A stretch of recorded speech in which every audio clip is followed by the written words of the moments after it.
Bonjour et bienvenue au Sommet des Dents Naturellement. Je suis très heureux de me retrouver aujourd'hui avec Grégory Elfenben. Bonjour Grégory. Bonjour Luc. Tu es chirurgien dentiste et tu pratiques omnipraticien et tu intègres dans ta pratique l'homéopathie. Ça va être le sujet de ton intervention au Sommet des Dents Naturellement aujourd'hui. L'homéopathie, et oui, c'est aussi possible de l'utiliser pour les soins dentaires, pour toute la santé bucco-dentaire. Et avant c'est la tradition dans le Sommet des Dents, avant de rentrer dans le vif du sujet, est-ce que tu pourrais nous expliquer, parce que toi, t'as amené à intégrer l'homéopathie dans ta pratique? Eh ben, c'est une rencontre, le hasard de la vie qui a fait que rapidement après avoir été formé et puis être sorti de la faculté, je travaillais en cabinet. Et un an après, il y a eu un congrès qui s'est passé à quelques dizaines de kilomètres de mon cabinet, qui parlait entre autres d'homéopathie. Ça m'a intrigué parce que j'en avais jamais entendu parler à la faculté, et donc je suis allé voir. Et là, j'ai mis le doigt dans l'engrenage et j'ai découvert un monde que je ne connaissais pas et qui m'a vraiment passionné. Un monde, je dirais, de la dentisterie holistique en général, avec plein de choses alternatives à ce que je faisais au cabinet. Et l'homéopathie particulièrement m'a attiré, je me suis senti proche. Donc après, à partir de là, je me suis formé et j'ai commencé à l'utiliser au cabinet, j'ai vu les résultats. Et puis voilà, je me suis formé et puis maintenant je forme les dentistes et je continue à en apprendre tous les jours sur cette médecine. L'homéopathie, on en entend beaucoup parler, c'est décrié, vénéré, c'est un peu tout le champ du spectre sur cette médecine-là, ça va d'un bout à l'autre. L'idée ici, c'est pas de rentrer dans ce type de débat, mais plutôt de voir comment ça peut être utile dans la pratique dentaire, dans toute la santé bucco-dentaire. Est-ce que, en 2-3 mots, représenter l'homéopathie, mettre les grandes lignes, peut-être utile? Oui, bien sûr, oui, je pense qu'il faut savoir de quoi on parle. C'est important parce que parler d'homéopathie, c'est bien, on en entend parler, comme tu l'as dit, mais il faut vraiment comprendre de quoi on parle et ça me semble important. Donc, déjà, c'est une médecine de terrain, d'expérimentation. Moi, les gens qui me disent l'homéopathie, j'y crois pas, moi je leur réponds, moi non plus, j'y crois pas.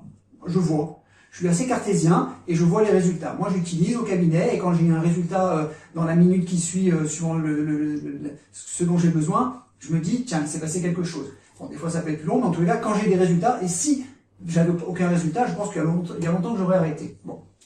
Donc ça, c'est le principe. Alors, quand je parle d'expérimentation, c'est vraiment la base de l'homéopathie, parce que ça a été fondé par un médecin allemand, Samuel Hahnemann, au XIXe siècle, et il a fait de l'expérimentation, c'est-à-dire il a expérimenté sur lui et sur ses disciples des remèdes, et il a vu qu'il se passait quelque chose. Donc c'est vraiment, voilà, c'est pas quelque chose d'une élucubration sortie d'on ne sait où, c'est de l'expérimentation sur le terrain. C'est vraiment la base de l'homéopathie. Donc après, il y a des principes de base que l'on peut rappeler très rapidement. Principe de similitude. Le principe de similitude, c'est-à-dire que c'est très simple.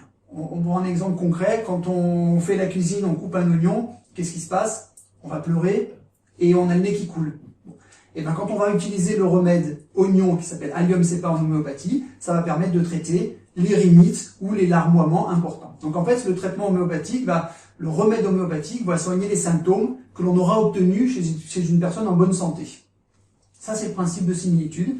Et après, il y a un deuxième principe important, c'est le principe de dilution et de dynamisation.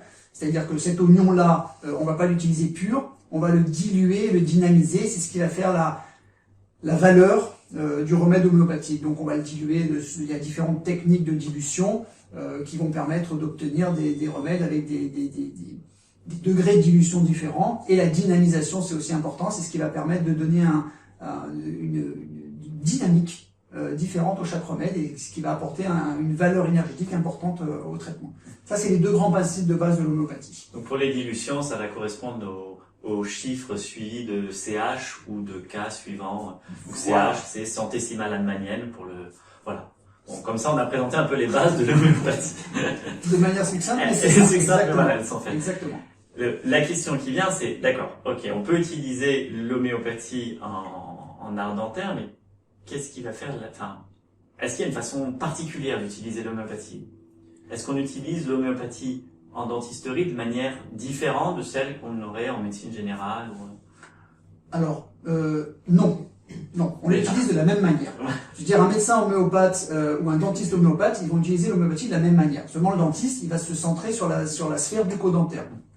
Après, on verra qu'il y a différentes façons de faire l'homéopathie, mais enfin, la différence entre le médecin et le dentiste, non, c'est la même chose, sauf que voilà, le dentiste, il est spécialisé dans la bouche. Donc, on va l'utiliser de la même manière. Par contre, l'autre question qui est sous-entendue, c'est est-ce que le dentiste homéopathe va soigner de la même manière que le dentiste qui ne fait pas d'homéopathie? Là, je dirais non, parce que on va aborder le patient dans sa globalité. C'est ce qui est intéressant avec ce type de médecine, comme toute la dentisterie et la médecine holistique, c'est qu'on va vraiment prendre en compte le patient dans sa globalité. C'est-à-dire pas que son symptôme dentaire, son symptôme bucco-dentaire, il sera important, mais on va aussi avoir besoin de connaître les symptômes généraux du patient, si c'est quelqu'un qui est frileux, si c'est quelqu'un qui est comment il est physiquement, si c'est quelqu'un qui mange beaucoup, qui boit pas, voilà. Les symptômes mentaux aussi, est-ce que c'est quelqu'un qui est très peureux, qui pleure beaucoup, et c'est quelqu'un de très angoissé, c'est quelqu'un de donc ça et tous ces symptômes-là vont faire un petit peu le portrait du patient, et à ce portrait-là correspondra un remède qui pourra soulager les symptômes bucco-dentaires pour lesquels il aura consulté. Merci beaucoup pour cette introduction à l'utilisation de l'homéopathie en art dentaire, parce que oui, on peut utiliser l'homéopathie pour des problèmes de dents ou pour toutes les problématiques de santé bucco-dentaire. On va aller beaucoup plus loin dans le sommet des dents naturellement, dans lequel tu interviens pour aller parler voilà, des différentes situations où c'est intéressant. Est-ce qu'on l'utilise en aigu, est-ce qu'on l'utilise en chronique? Puis on verra que il peut y avoir quelques idées reçues que l'on va gentiment exploser lors de ton intervention. On va voir aussi quelles modalités on va pouvoir utiliser, dans quelle situation, et puis on ira aussi détailler un petit peu la spécificité, parce que même si tu as commencé à dire qu'il n'y en avait pas, il y a quand même certains regards un petit peu spécifiques du fait même que tu commences par les dents, qu'il peut y avoir dans l'utilisation de l'homéopathie dentaire. Donc il suffit pour nous rejoindre de cliquer sur le lien qui est juste en dessous de la vidéo en commentaire au sommet des dents naturellement. À tout de suite.